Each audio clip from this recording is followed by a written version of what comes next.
On a besoin d'idées concrètes. On est là pour essayer de transformer, pour faire des choses qu'on n'a pas tentées avant. Et il y a une chose qui est, allez, un objectif extrêmement fort que la Fondation s'est donné.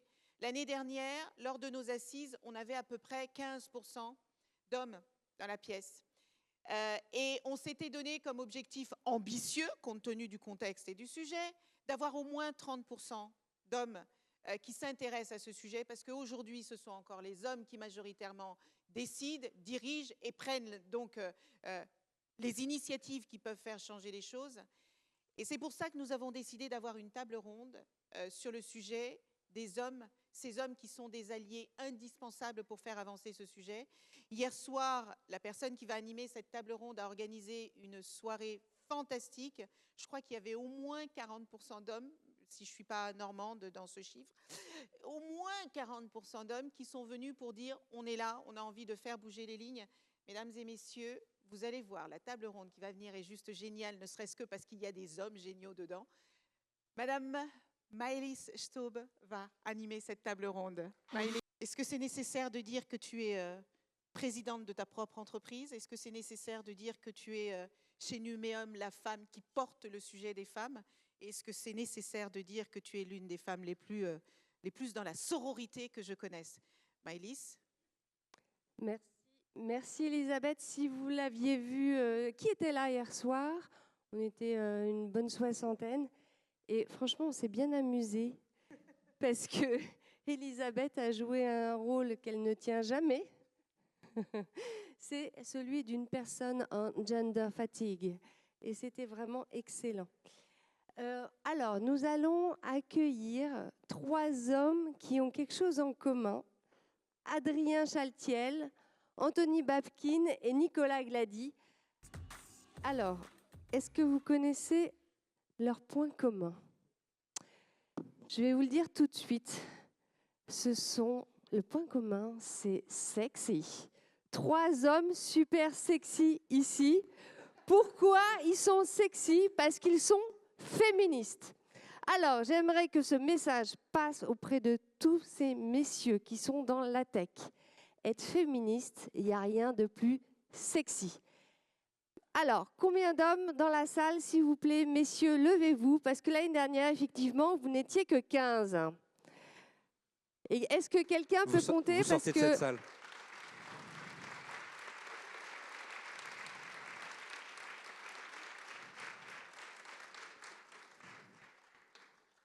Donc, quelqu'un a compté? 24. Donc, nous sommes passés de 15 à 24.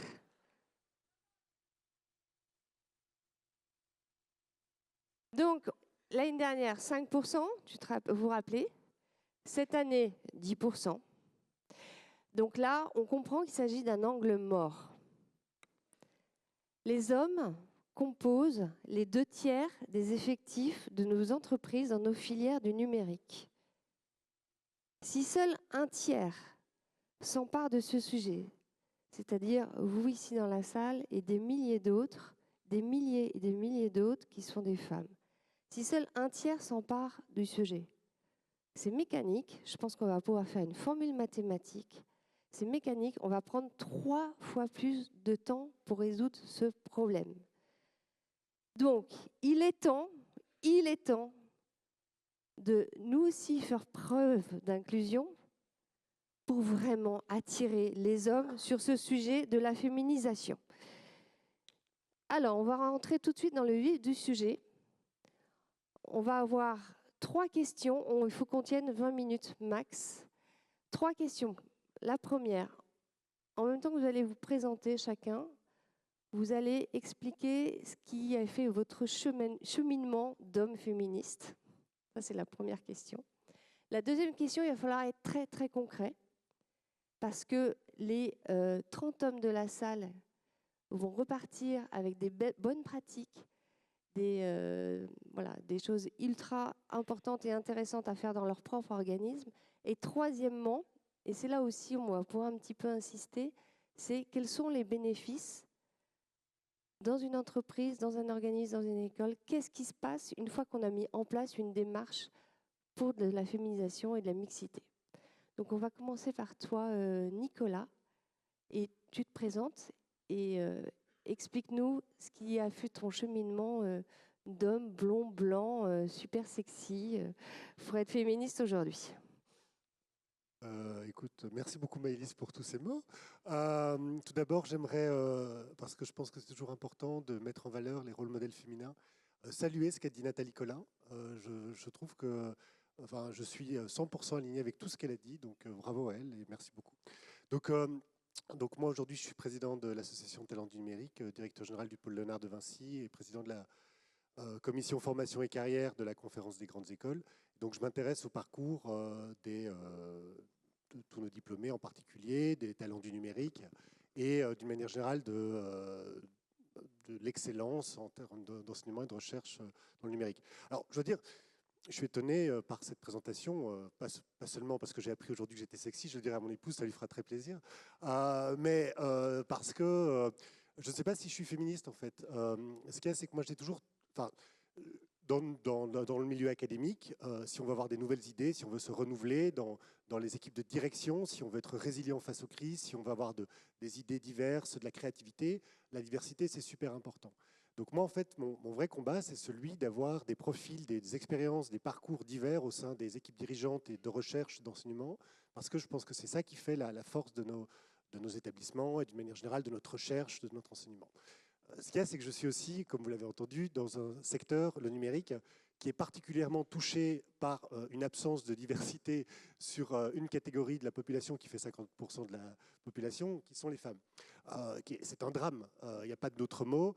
Et le pire, c'est que ça s'empire, puisque si on regarde par exemple la nouvelle filière informatique, la filière MPI, que je soutiens par ailleurs, parce que je pense que c'est important qu'on ait une filière informatique, eh bien, 9% de jeunes filles dans cette filière. Donc c'est une catastrophe. Il faut qu'on fasse tout ce qu'on peut pour rétablir ce problème. Et, bon, on parlera des solutions après, mais je pense que c'est très important et c'est quelque chose qu'on voit à toutes les étapes. En fait, moi, je parle souvent du tuyau percé. Ça commence à partir de 12 ans. Et à partir de 12 ans, bien, en fait, les femmes choisissent moins d'aller vers les mathématiques ou les sciences, vont moins vers le mathématique ou les sciences, ça c'est sûr. Moi, je ne crois pas du tout que ça soit génétique. Et d'ailleurs, dans les années 60, quand l'informatique n'était pas sexy, pour reprendre tes termes, c'était les femmes qui faisaient de l'informatique. Et puis, à partir du moment où c'est devenu un enjeu de pouvoir, eh bien, les hommes ont rappliqué, comme souvent, parce que, voilà. Donc, et à chaque étape, c'est vrai dans les concours, dans le concours commun Mines-Ponts, donc le concours de l'école Mines, Télécom, les ponts, etc., un homme a grosso modo une chance sur 2 d'être admissible, une femme une chance sur 3. Donc on parle de l'écrit, on ne parle même pas de l'oral. Hein.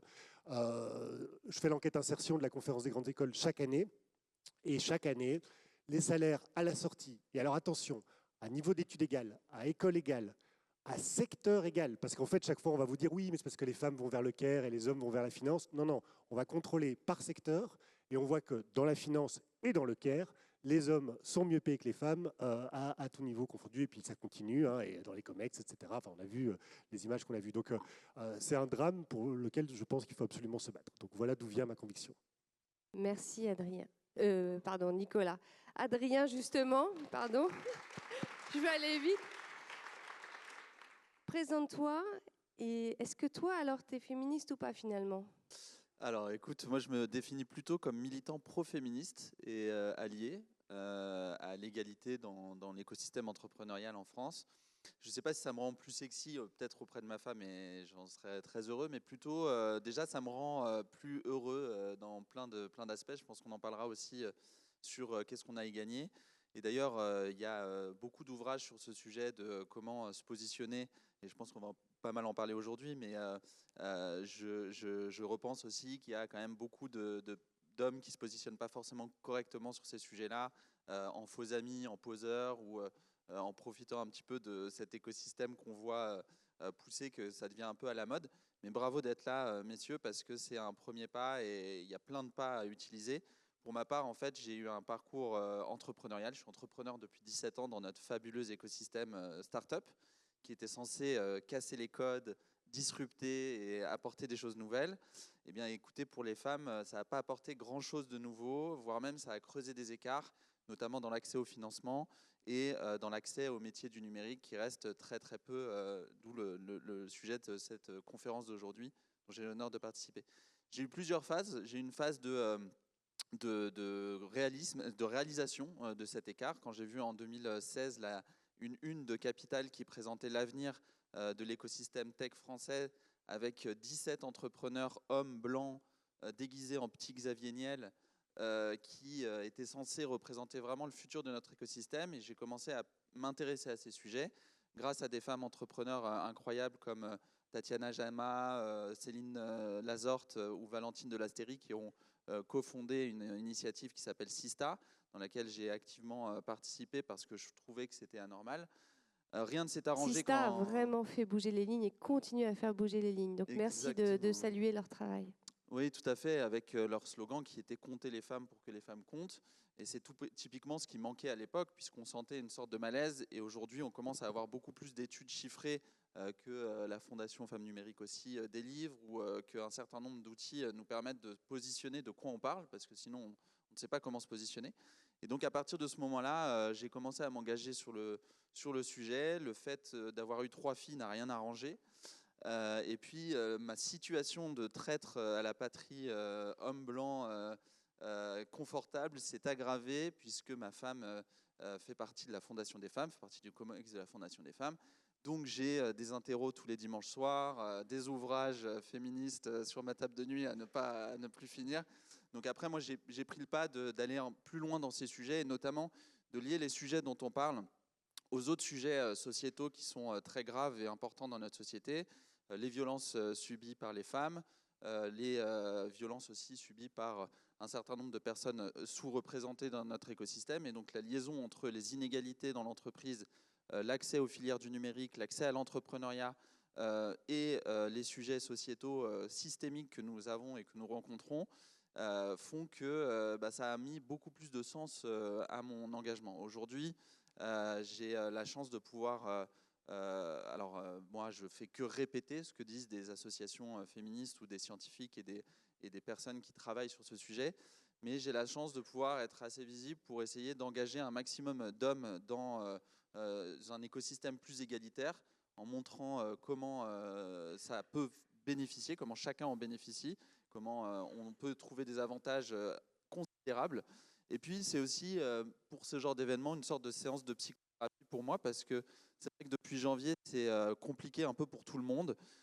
Et d'être dans des événements où on a de l'énergie positive, où entre ce qu'on entend ou ce qu'on lit même sur LinkedIn, qui est devenu aussi très politique, très moral, avec des choses très fortes, on voit en fait que c'est un peu à contre-courant, c'est un peu le chant du cygne, ce qu'on est en train de voir au niveau des États-Unis.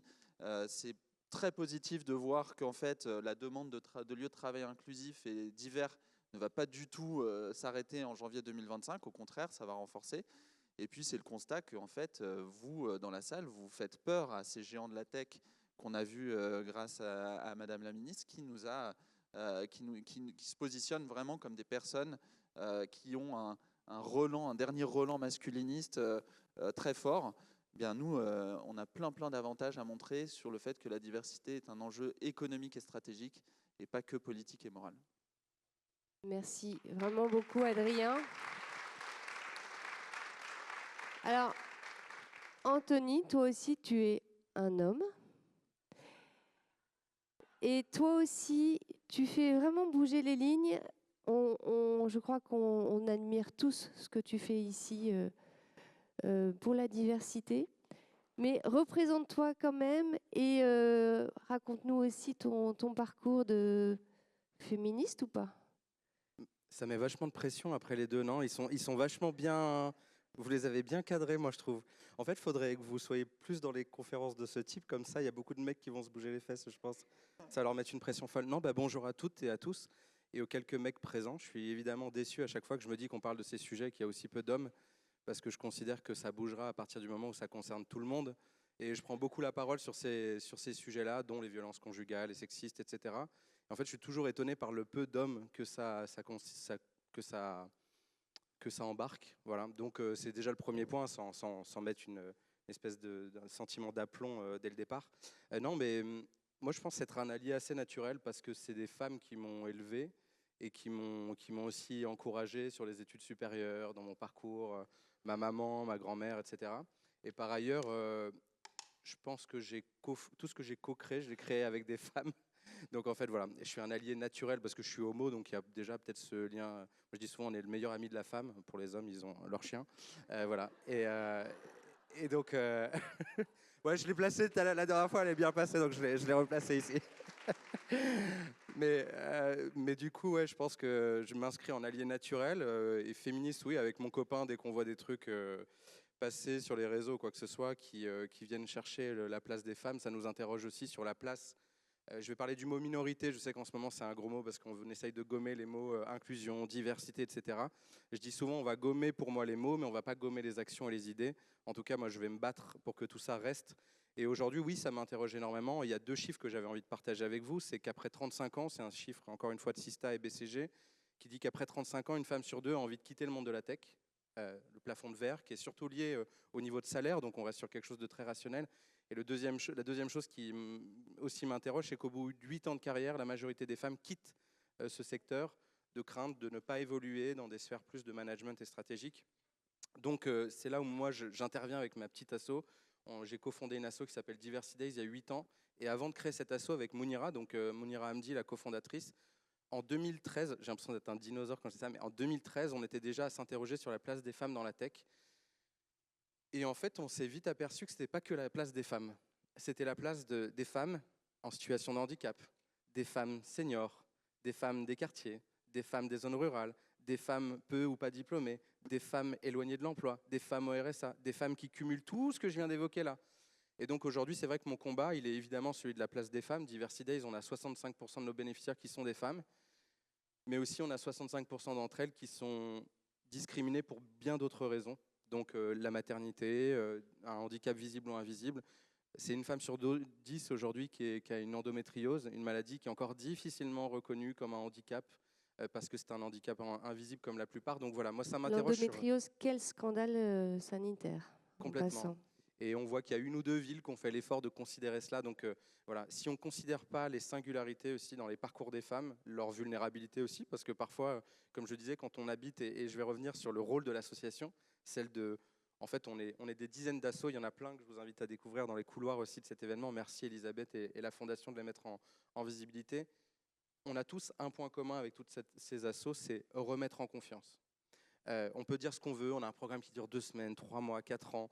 En fait, tous, on a cette force-là de redire à des personnes qui ont fini par douter d'elles, parce que je dis souvent, le syndrome de l'imposteur ne tombe pas du ciel. On devient imposteur ou impostrice parce qu'on vous a fait comprendre que vous n'aviez pas votre place légitime dans l'espace. Merci Anthony, merci. Effectivement, on ne naît pas avec ce foutu syndrome. Non, on finit par l'intégrer comme quelque chose de normal parce qu'on nous a fait comprendre que soit on ne se représentait pas, soit on nous a fait comprendre que nos équivalents n'étaient pas là, soit parce qu'on ne s'est pas reconnu aussi dans l'espace public. Je croisais une jeune femme qui a un parcours extraordinaire dans les couloirs et c'est une des rares femmes noires que je vois aujourd'hui. Donc voilà, il faut que... On dit que la France est colorblind, elle ne voit pas les couleurs, ce qui est magnifique. Mais quand on regarde les stats du défenseur des droits, il y a bel et bien un sujet. Il y a tout un tas de femmes aujourd'hui qui ne se reconnaissent pas dans ces espaces parce qu'au-delà du genre, elles se disent « mes équivalents, je ne les croise pas, je ne les vois pas, je ne les connais pas, je ne les ai pas entendus. » Et donc, comment se projeter dans une carrière si en plus de toutes les limitations dont on a parlé, il y a aussi celui des représentations et des rôles modèles. Donc je crois à cette mise en valeur des rôles modèles comme le fait très bien la Fondation Femmes Numérique. Et nous tous, en tant qu'hommes, mais pas que, à faire en sorte qu'il y ait une émergence vraiment de nouveaux rôles modèles qui prennent leur place dans ces métiers et passent enfin le mot de « c'est possible ». J'ai ma place légitime, je peux me former à ces métiers. Nous, il y a une majorité de femmes qui ont 50 ans et plus dans nos programmes, et vous verriez celles qui témoignent de leur reconversion pro. Alors, elles témoignent aussi de leur parcours de combattant, mais quand elles arrivent à prendre leur place dans ces métiers-là, mais c'est extraordinaire. Ça pulvérise tellement de préjugés et ça donne tellement envie à d'autres de se lancer. Voilà, c'est un peu ça mon job et ma mission de vie. Bravo. Il faut soutenir Diversity Days. Merci d'avoir mis en lumière ce que vous faites. Donc là, on va maintenant passer à la deuxième et dernière partie. Donc, comme vous êtes des hommes féministes, ouais, vas-y. Il y aurait une partie sur l'énergie masculine ou pas? Sur l'énergie. Ah non, plein, pas. Ouais, j'étais obligé de la faire parce que c'était tellement naze. Voilà, mais voilà. Et personne n'a commenté ça. Vous parlez maintenant publiquement de l'énergie masculine ou pas? Ouais, À quel point nous, ouais. on en parle et c'est vrai qu'il y a très peu d'hommes qui ont qui ont C'est dit ça. des choses sur LinkedIn ça. là-dessus. Je crois que Benoît Louvel est dans la salle. J'aimerais le saluer parce que je crois que c'est le seul post LinkedIn que j'ai vu sur ce sujet, de la part d'un homme. Donc, vous êtes féministe ou quasiment féministe, voilà. Vous êtes donc ultra agile. On va faire une question pour 2 questions prévues au départ, c'est-à-dire chacun, vous allez nous donner vos bonnes pratiques que vous avez mis en œuvre, qui marchent, et hop, quel bénéfice cela a donné, et ça fera donc l'office de la conclusion, puisque nous sommes malheureusement pressés par le temps. Adrien, est-ce que tu peux nous donner des exemples qui ont fonctionné dans ce que tu fais, notamment avec Men at Work? Alors tout à fait. En fait, j'ai beaucoup pensé à comment agir. Il y a vraiment énormément de manières d'agir dans son quotidien en tant qu'homme. Déjà dans son foyer, dans la société, et puis dans l'entreprise. Moi, ce qui m'intéresse beaucoup en tant qu'entrepreneur, c'est le milieu de l'entreprise, et notamment dans les startups. On parlait de statistiques. Moi, j'aime bien Corinne Hirsch, qui est une scientifique féministe, qui prend les statistiques à l'inverse. C'est-à-dire que quand on sait que 4% des financements arrivent aux femmes entrepreneurs CEO, donc les équipes 100% féminines, ben en fait, il faut juste inverser le chiffre, ça fait 96%. Donc la première chose, c'est que si on ressent un inconfort par rapport à ça, ce qui, je pense, est la majorité des personnes, il y a plusieurs manières de s'engager. La première, c'est de se renseigner, d'écouter, de lire, de se documenter. Il y a énormément de ressources qui sont très intéressantes. Ça flirte avec des sujets comme la philosophie, l'anthropologie, l'économie, le monde de demain. On parlait tout à l'heure et puis l'énergie masculine, c'est des messages à contre-courant. On voit très bien que les entreprises qui vont intégrer des politiques de diversité, d'ouverture, vont être des entreprises qui performeront demain. Ce n'est pas les 2 ans ou 4 ans de Trump qui vont nous relâcher par rapport à ça. Donc il y a ce premier sujet, cette première méthode d'engagement, moi je l'ai fait, et c'est vraiment très intéressant, c'est hyper enrichissant personnellement. Déjà on apprend beaucoup de choses, et puis on apprend à développer de l'empathie pour la moitié de la population, même plus que la moitié de la population, les femmes qui nous entourent, et pas que notre maman ou nos enfants. On a un intérêt très important d'aller dans le milieu du travail, de s'intéresser à des parcours, de se poser la question de ces femmes, du parcours qu'elles ont dû faire pour en arriver là, et donc de développer de l'empathie. Ça développe tout simplement des relations sociales qui sont plus saines. Donc ça a été le premier sujet. Après, moi, j'aime bien être dans l'action en tant qu'entrepreneur. Donc, on a cofondé avec plusieurs personnes une entreprise à mission qui s'appelle Men at Work, qui vise à mettre les hommes littéralement au travail. En fait, on fait des formations en non-mixité masculine, donc faites par des hommes pour les hommes. Alors, j'ai souvent des yeux et des sourcils qui se froncent, mais rassurez-vous, on est chaperonné par un corpus scientifique féministe qui nous tient à la baguette pour délivrer des formations pour des hommes, parce que ce discours est mieux entendu. Donc là, nous, on s'est dit, on va s'attaquer à un problème universel que tout le monde vit au quotidien, c'est le sexisme dans l'entreprise. C'est le levier le plus simple d'accès, puisqu'il est partout. Il y a plein d'exemples qui peuvent être donnés. D'ailleurs, cet après-midi, on animera un atelier avec Men at Work sur le sujet. Et il est le plus impactant pour rentrer dans le féminisme. Donc je dirais aux hommes que ce sujet du sexisme, c'est le sujet un peu le plus facile, parce que c'est vrai que quand on parle de la santé des femmes, quand on parle des enjeux de maternité ou de la discrimination, de l'égalité salariale, ça demande un engagement un peu plus fort. Alors que le sexisme, ça peut être la blague, la machine à café, ça peut être les remarques vestimentaires, ça peut être des choses très triviales et qui en fait sont graves et importantes parce qu'elles réveillent des situations de violence qu'ont pu subir des femmes avec qui on s'adresse, qu'elles montrent, qu'elles ancrent et qu'elles intériorisent énormément les inégalités qu'on peut avoir dans l'entreprise, et elles posent énormément de problèmes de performance dans l'entreprise. Ça, c'est pour terminer un sujet. Quand des hommes comme Men at Work s'attaquent au sujet du sexisme, c'est hyper puissant. Donc, je vous incite à suivre. Vraiment très fort, très bien. Merci, Adrien. Alors, donc, on me fait signe, je crois qu'il n'y a plus que 4 minutes. très rapidement, Donc, dans l'enseignement supérieur, c'est un problème global, hein, comme je l'ai dit, vraiment tous les éléments de la chaîne, donc il faut faire feu de tout bois. Alors bien sûr, tout d'abord mettre en valeur des rôles modèles féminins, que ce soit alumni, étudiantes ou dirigeantes. D'ailleurs, je vous invite à inviter Lydia Nikolic, qui est la directrice de l'IM, notre école d'industrie créative et digitale, lors de vos panels, qui est dans la salle aujourd'hui. Puis bien sûr, être exemplaire au niveau de l'équipe dirigeante. Quand j'étais arrivé dans l'établissement précédent où j'étais, on était 20% de femmes dans l'équipe dirigeante. Mon dernier COMEX en partant, on était 50%. Et là, pour être très clair, dans le service public, à l'époque, je n'avais pas le droit de faire de la discrimination positive à l'embauche. Mais si le dirigeant dit très clairement qu'il perdra son stylo s'il n'a pas des profils qui conviennent, c'était bizarre. Là, d'un seul coup, j'avais beaucoup plus de profils féminins qui m'arrivaient pour décider. Il faut faire des ateliers auprès des élèves, beaucoup, chaque année. Et j'ai effectivement eu du pushback de la part d'élèves masculins qui disaient « Oh, c'est bon, on n'a plus besoin ». Et puis, en fait, c'était souvent d'ailleurs des élèves avec lesquels on avait des problèmes. Après, on a des partenariats. J'aimerais saluer la présidente d'Elbouche qui est là, Valérie Brusseau. Et donc, ça nous permet aussi d'accroître notre écosystème. On met en place la semaine de l'inclusion, etc. Tout ça en travaillant vraiment sur tous les éléments de la chaîne, en mettant en place des bourses aussi spécialement pour les filles, en allant faire de la sensibilisation dans les lycées, dans les collèges. Quels sont tes résultats? Dans l'établissement où j'étais précédemment, quand je suis arrivé, on était à 18% de filles en 2018. Je suis reparti en 2024, on était à 24%, 1% par an.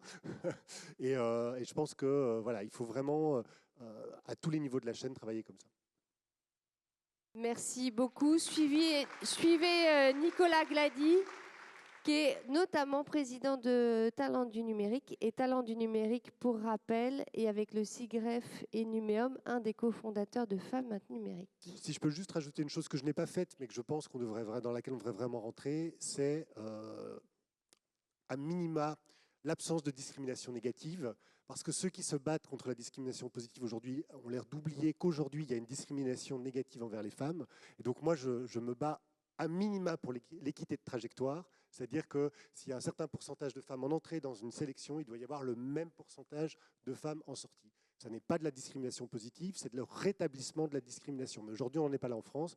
Donc voilà, je pousse pour ça et j'espère qu'on arrivera à le mettre en dur dans les concours.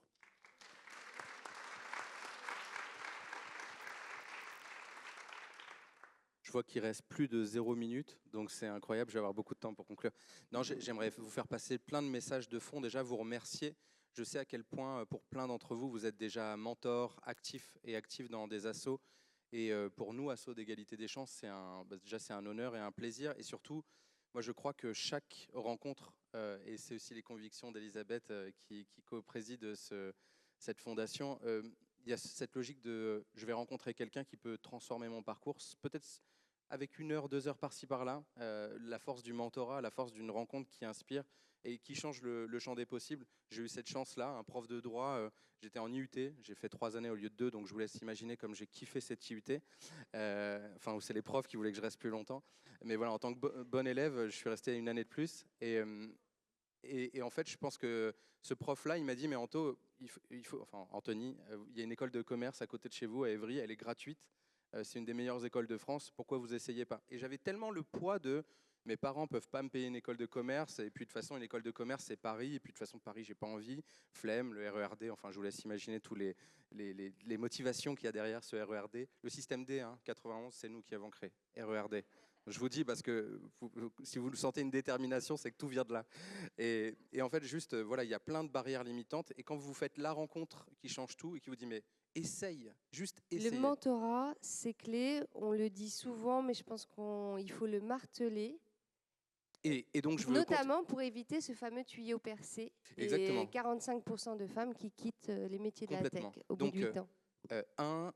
Encourager à continuer ce pas de côté, et d'autant plus dans la séquence dans laquelle on rentre, où économiquement ça va être tendu, socialement ça va être tendu. Le peu de temps que vous aurez accordé à quelqu'un d'autre, je pense que c'est extrêmement précieux. Donc j'invite au pas de côté à continuer ça. Deuxième chose, allez, je mets les pieds dans le plat. Dès que ça me touche, je poste des choses sur LinkedIn. Parfois, je ne devrais pas parce que ça me touche tellement que j'ai des réactions un peu épidermiques. Et la dernière fois, je mets le profil de Madame Pellico. Je la trouve incroyable, cette dame. Elle était d'une dignité, d'une puissance, son combat, le fait qu'elle ait ouvert son procès, enfin, et elle a été nommée, elle a été proposée en tant que candidate pour être prix Nobel de la paix. Et j'ai eu des femmes qui ont commenté mon post en me disant « Oh, prix Nobel quand même, on va pas mettre une victime, on va pas mettre… » Et vraiment, les commentaires, je l'ai même envoyé à Elisabeth, les commentaires m'ont sidéré. Et donc, j'ai l'impression que parfois, les femmes peuvent être aussi leurs premières ennemies. Non, mais je dis ça. Alors, la bonne nouvelle, moi je constate, parce qu'effectivement, c'est un thème qui revient souvent. La bonne nouvelle, c'est que la sororité, depuis quelques années, est en train de monter. Est-ce que vous êtes d'accord avec ça? Oui, c'est ça. Et merci parce que tu enchaînes sur mon propos, c'est de dire qu'aujourd'hui, vous vous rendez compte qu'il y a un État qui est en train de gommer les mots IVG, VIH, LGBT sur son site. Enfin, donc on parle quand même du site du gouvernement américain. Donc ce sont des mots, c'est un package, hein. Vous avez vu là-dedans, il y a tout. Il y a les maladies sexuellement transmissibles, il y a les femmes, il y a les personnes trans. En fait, et je dis souvent, c'est un package. Si on reprend la composition de l'humanité, déjà vous êtes majoritaire par rapport aux hommes, mais si on prend les personnes LGBT, je crois qu'on est 10-11%, alors on vient dans le wagon avec vous, et si je rajoute les personnes seniors, les personnes vulnérables, etc., je pense qu'on est 90% de l'humanité. Donc je pense qu'il va falloir qu'on rentre en résistance et surtout en résilience, c'est-à-dire vous, femmes, qui soutenez d'autres femmes, mais aussi des mecs qui ont envie d'être alliés. En tout cas, je me sens très à l'aise dans ce rôle-là. Toutes les fois où il faudra se battre pour les femmes, vous me retrouverez dans votre ombre, dans votre sac, dans ce que vous voulez. Voilà, emmenez-moi où vous voulez, mais en tout cas, je me sens très engagé. Mesdames, on est à vos côtés, on lâche rien. Merci Anthony, parce que…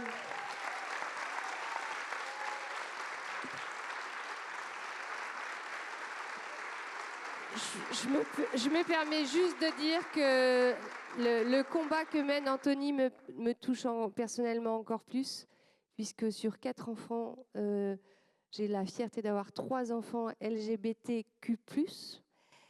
On est évidemment très fiers de nos enfants et de 2 enfants avec un handicap invisible que notamment soutient l'association Diversity Days. Je me suis trompée.